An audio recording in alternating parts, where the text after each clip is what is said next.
유복한 가정에서 별로 아쉬운 것 없이 자란 청소년들의 탈선에 관한 소식이 들립니다. 유복한 가정을 이룬 것 같은 어른들의 탈선과 범죄, 그것도 아주 끔찍한 범죄에 관한 소식이 들립니다. 전후 기적적인 경제 발전을 이루었다고 자랑하는 어떤 나라에서는 포로들과 납치한 사람들로 생체 실험을 하는 등의 온갖 범죄를 저지른 과거의 침략 전쟁을 미화하고 있습니다. 이런 소식을 듣고 볼 때마다 진정한 복이 무엇인가에 대해서 진지하게 생각해 보지 않을 수 없습니다. 복인 줄도 모르는 사람이 있고 애써 복을 받아 놓고도 그 복 때문에 도리어 화를 당하는 사람이 있습니다. 그런가 하면 화를 복으로 바꾸는 사람도 있습니다. 사무엘상 5장에 보면 이스라엘을 침략한 블레셋 사람들은 복 중 복이자 만복의 근원이 되시는 하나님의 임재를 상징하는 하나님의 언약궤를 빼앗았습니다. 하나님의 언약궤는 여호와의 궤, 법궤, 증거궤, 언약궤 등으로 일컬어지기도 합니다.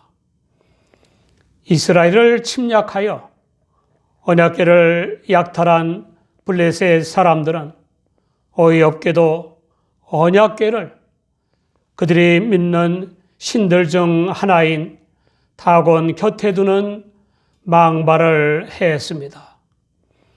그 다음 날에 그들은 농사신인 다곤의 형상이 하나님의 언약궤 앞에 엎드러진 것을 보고 기겁하여 있던 곳에 다시 세웠습니다.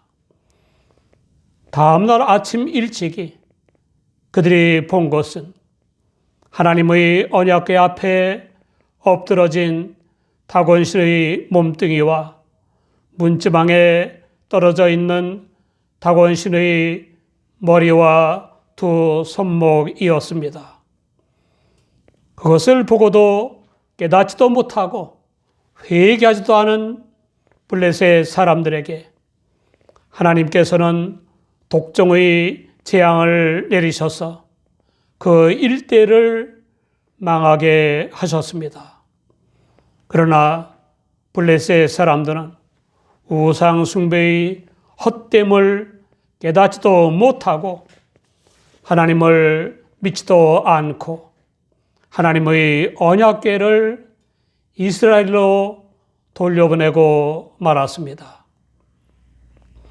하나님의 언약궤는 이스라엘의 베세메스 사람들에게로 돌아오게 되었습니다.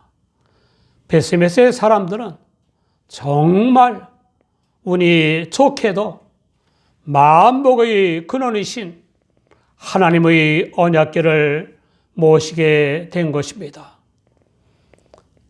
가지가지 필요한 복을 얼마든지 받을 기회뿐만 아니라 받은 복들을 나누는 사랑으로서 역사하는 믿음으로 살아갈 수 있는 기회를 만난 것입니다. 그러나 베세메스 사람들도 하나님의 언약궤를 하나님의 언약궤답게 경건하게 대하지 않았습니다. 하나님의 언약궤는 1년에 한 번 대속죄일에 대제사장이 규례와 법도를 따라 지성소 안에 들어가서 대해야 했습니다.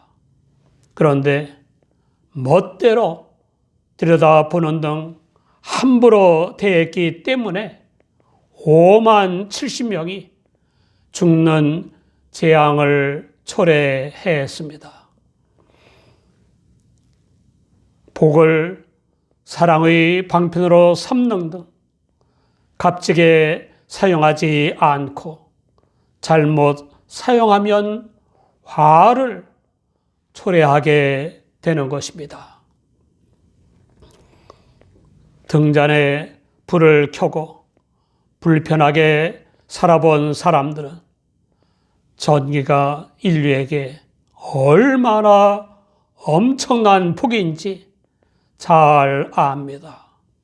그러나 전기를 잘못 다루면 끔찍한 재앙이 초래되는 것입니다. 이런 일은 사람의 경우에도 다를 바 없습니다. 부모에게 자녀는 분명히 창조주 하나님의 복된 선물입니다. 그러나 이 복된 선물인 자녀를 잘못 길러서 문제아가 되게 하거나 나중에 전과자가 되게 하거나 대량 살상과 대량 범죄를 저지르는 전범자가 되게 하거나 학살자가 되게 하는 사람들도 있지 않습니까? 물론 온 우주에 하나밖에 없는 존재로 창조된 복을 모르고 범죄자나 살인자나 학살자가 된 장본인들의 잘못이 더 큽니다. 유일신 하나님을 믿는 유대의 대제사장이 얼마나 막중합니까? 그런데 이방의 통치자에 의해서 대제사장이 임면되는 기막힌 일이 벌어지곤 했습니다. 제38대 대제사장인 메네라우스는 시리아의 왕이자 자칭 신인 안티오코스 4세에게 거액의 뇌물을 주고 유대의 헬라화 정책을 지지하겠다고 약조하고 대제사장에 임명된 야손의 동생입니다. 메네라우스 대제사장은 형인 야손보다 은 300달란트를 더 바치겠다는 거짓말로 안티오코스 4세를 현혹시켜서 대제사장직을 차지했습니다. 주전 172년부터 162년까지 대제사장직을 맡은 그는 안티오코스 4세를 부추겨서 하나님의 성전을 모독하게 하고 자기 백성의 살육을 충동질했습니다. 유대인들로 하여금 조상들의 종교를 포기하게 하고 분쟁을 일으켰습니다. 안티오코스 4세가 지성소에 들어가서 성전 기물 1800달란트 상당의 금품을 약탈하도록 유도했습니다. 안티오코스 4세가 유대 백성을 괴롭히고 성전을 더럽히는 악행을 부추겼습니다. 결국 메네라우스 대제사장은 안티오코스 5세에 의해서 시리아의 베레아로 보내졌고 사형에 처해졌습니다. 10년간 나라를 어지럽히고 온갖 매국 행위를 일삼은 악행에 대한 하나님의 심판이었습니다. 교권이 없는 일반 교인의 경우도 있습니다. 감리교의 창시자인 요한 웨슬리 일기의 한 토막입니다. 저녁에 브리스톨에서 설교할 때에 내 뒤에 한 사람이 앉아 있었는데 그는 킹스대에 있는 우리의 처음 교사들 중 한 사람이었다. 얼마 후에 그는 학교도 떠났고 감리회도 떠났다. 그 뒤에 막대한 재산이 그에게 굴러 들어왔고 아무 친척이 없는 그 스펜서는 죽은 후에 좋은 일을 많이 할 계획을 세웠다. 그러나 하나님께서 그에게 어리석은 사람아 라고 하셨다. 2시간 후에 그는 아무 유언도 못하고 죽었다. 그러니 그의 남은 모든 돈은 얼마나 분쟁거리가 될 것인가. 굴러들어온 복을 차버린다는 속담처럼 유일신 하나님을 믿는다고 하는 베스메스 사람들은 하나님의 언약궤를 다른 곳으로 옮겨버릴 생각만 했습니다. 기럇 여아림의 사자들을 보내서 블레셋 사람이 여호와의 궤를 도로 가져왔으니 너희는 내려와서 그것을 너희에게로 옮겨가라 라고 했습니다. 하나님의 언약궤를 태하는 기럇 여아림 사람들의 태도는 전혀 달랐습니다. 지극한 경외심을 가지고 지성스레 모셔왔고 언약궤를 안치할 가장 거룩한 장소를 물색했습니다. 기럇 여아림 사람들은 언약궤를 산에 사는 아비나답의 집에 들여놓았습니다. 그리고 아비나답의 아들인 엘리야사를 거룩히 구별하여 언약궤를 지키게 했습니다. 그뿐만 아니라 그들 중 어느 누구도 호기심에 끌려 함부로 언약궤를 만지지도 않았고 들여다보지도 않았습니다.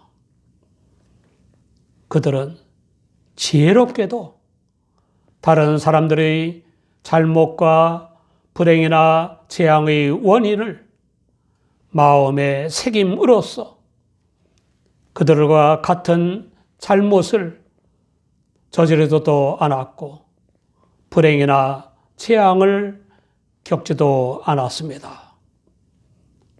도리어 하나님의 언약궤로 인하여 갖가지 복을 풍성히 받아 누렸습니다. 뭐라고 했습니까? 궤가 기럇 여아림에 들어간 날부터 20년 동안을 오래 있은지라 이스라엘 온 족속이 여호와를 사모하니라.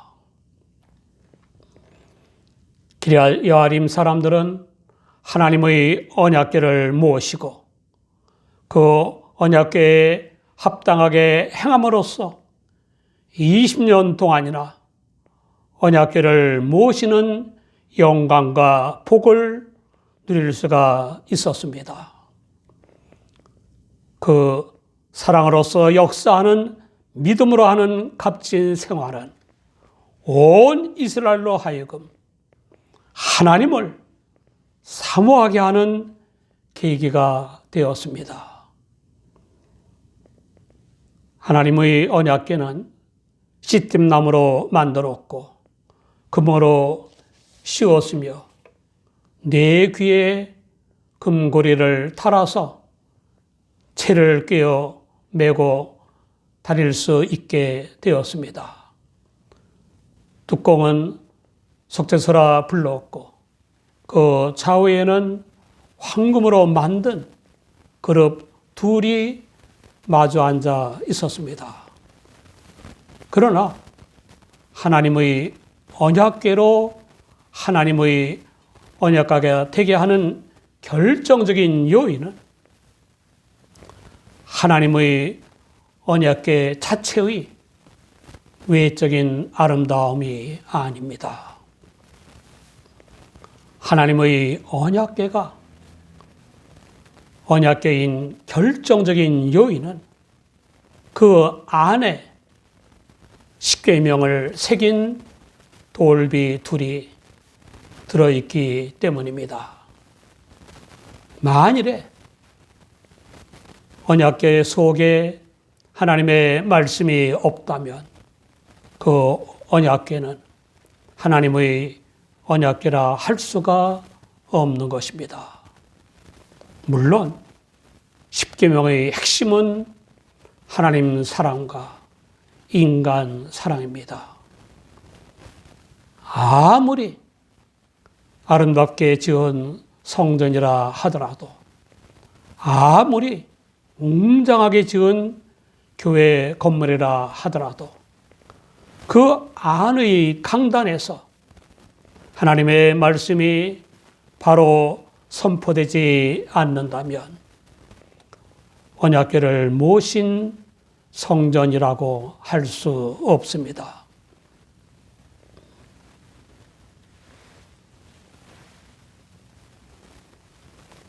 서구 교회가 텅텅 비어가고 세계 교회의 여러 가지 문제들이 있는데 그 결정적인 원인은 하나님의 복음이자 그리스도의 복음의 왜곡이요 복음의 결핍입니다.